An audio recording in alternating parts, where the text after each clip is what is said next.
সাল 1820।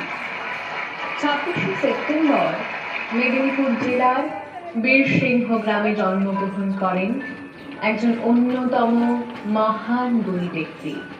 হ্যাঁ, তিনি আর কেউ নন, আমাদের সকলের প্রিয় পণ্ডিত ঈশ্বরচন্দ্র বিদ্যাসাগর।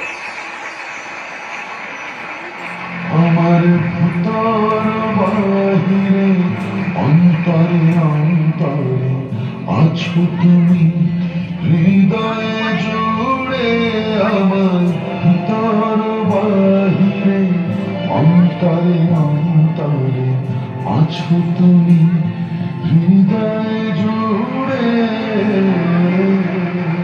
ঈশ্বরচন্দ্র ছোটবেলা থেকেই অত্যন্ত মেধাবী ছিল এবং অত্যন্ত দরিদ্র থাকায় রাস্তার ল্যাম্পের নিচে গভীর রাত জেগে পড়াশোনা করতেন। পণ্ডিত ঈশ্বরচন্দ্র 1839 খ্রিস্টাব্দে হিন্দু ল কমিটির পরীক্ষায় উত্তীর্ণ হন এবং পরীক্ষা শেষে তিনি বিদ্যাসাগর উপাধি লাভ করেন।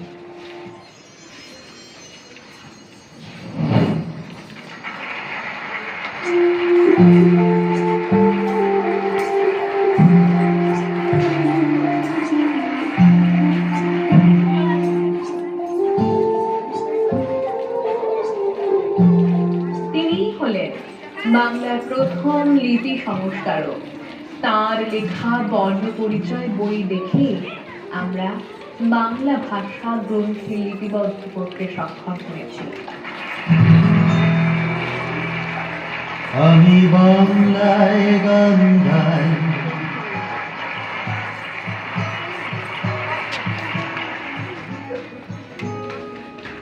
আমি বাংলায় গান গাই, আমি বাংলার গান গাই, আমি আমার আমিকে চিরদিন এই বাংলায় খুঁজে পাই। আমি বাংলায় গান গাই, আমি বাংলার গান গাই, আমি আমার আমিকে চিরদিন এই বাংলায় খুঁজে পাই। আমি বাংলায় দেখি স্বপ্ন, আমি বাংলায় বাঁধি সুর, আমি এই বাংলার মায়া ভরা পথে হেঁটেছি এতটা দূর। বাংলা আমার জীবনানন্দ, বাংলা গ্রামের সুর। আমি একবার দেখি, বারবার দেখি, দেখি বাংলার। বর্তমানে ভারতবাসী যে সম্মান, শিক্ষা ও গৌরব ভোগ করছে তা সম্ভব হয়েছিল বিদ্যাসাগরের এই অক্লান্ত সংগ্রামের মাধ্যমে। তিনি ঝাঁপিয়ে পড়েছিলেন বিধবাদের পুনর্বিবাহ দেওয়ার জন্য। সংস্কৃত কলেজে পড়ানোর পর তিনি আর বাড়ি ফিরতেন না, কলেজের গ্রন্থাগারে সারা রাত কাটিয়ে দিতেন।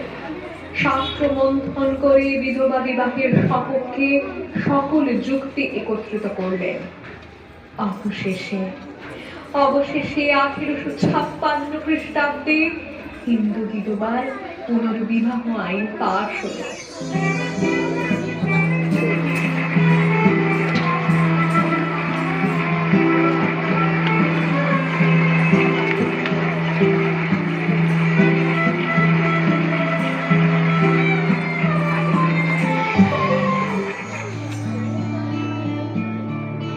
প্রাণ ভরিয়ে তৃষা ভরিয়ে মোরে আরো আরো আরো দাও প্রাণ। প্রাণ ভরিয়ে তৃষা ভরিয়ে মোরে আরো আরো আরো দাও প্রাণ।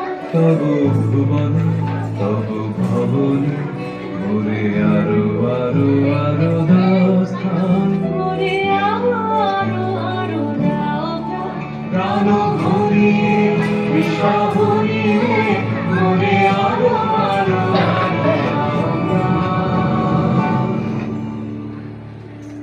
ধন্য তুমি বিদ্যাসাগর, ধন্য তোমার জ্ঞান, বঙ্গমাতার গর্ভে তুমি ধন্য সুসন্তান। তুমি আমাদের মনি প্রাণী, বইয়ের পাতায় পাতায় সর্বদা উজ্জ্বল থাকবে। তোমায় জানাই শত শত কোটি প্রণাম।